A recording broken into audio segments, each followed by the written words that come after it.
Maizli lamb is a Bahraini dish, let's make it together. Mix the meat with the spices listed in the description.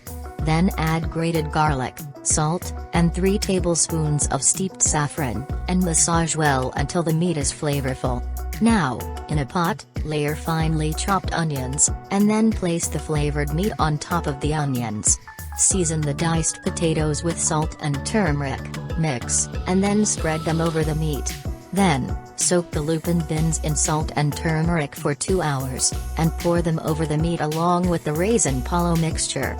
Now, pour semi-cooked rice, which has been partially cooked with a little water and salt, over the meat, and sprinkle half a cup of steeped saffron on the rice. Cover the pot with aluminum foil and cook over medium heat for 30 minutes. After this time, reduce the heat to very low and cook for 3 hours. Serve hot. Enjoy your meal.